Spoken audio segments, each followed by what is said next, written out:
New York State is not what you think it is. What is New York State politically? Red. Every state is red with blue cities that could possibly turn the state blue or red. But every state is a red state with blue cities. And do you have enough blue cities? But when you look at the map, it's red, red, red, red, red.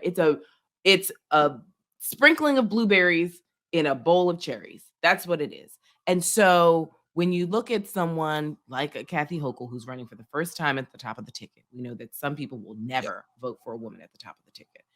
Cuomo, in his first 2 runs for governor, won with 30%.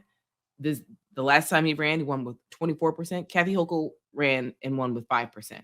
She was running against a man who was an election denier, a January 6th supporter, and anti-choice, avidly anti-choice. So the fact that millions of New Yorkers voted for this man, and he has that kind of Youngkin vibe. Like, he doesn't look like he's he's young. He's like 45, 46 or something like that.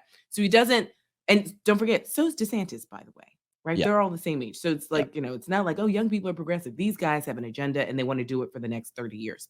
So he's running on these draconian policies. And you have these like hipster Brooklynites who are like, oh, I voted for Zeldin. What in the world? You have people who were just like, I'm not going to vote. New York's blue. Kathy's fine. And it's like, this is the problem with our abysmal turnout. But also because we've been redistricted and gerrymandered, we see the Democrats might lose the House because of New York. Yeah.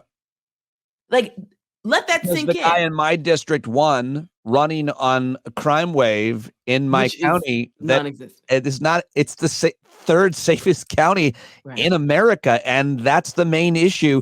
I think that he probably won it because he scared the hell out of people of the crime. And I'm like, where? That's what Lee Zeldin did. I mean, like, everything was crime, crime, crime. You had people heckling Kathy Hochul when she would walk by. It's like, crime. I saw that video. They literally were just yelling, chanting the word crime, which is such a weird thing to yell. But I don't know if you watch 30 Rock. I'm obsessed with 30 Rock. But there's a scene where Tracy Jordan on the show, Tracy Morgan, basically was like, oh, if you can't find something, you just yell and like it just appears. That's what happens when I do it. And he just started screaming, pants, pants, pants. So it's like I'm looking at these grown men heckling the governor of New York State, just screaming crime. And it's just like, listen, as Malcolm X reminds us, and I wrote this in the Times because I'm trying to normalize, quoting Malcolm X in the New York Times. And it's like, anything south of the Canadian border is the U.S. South.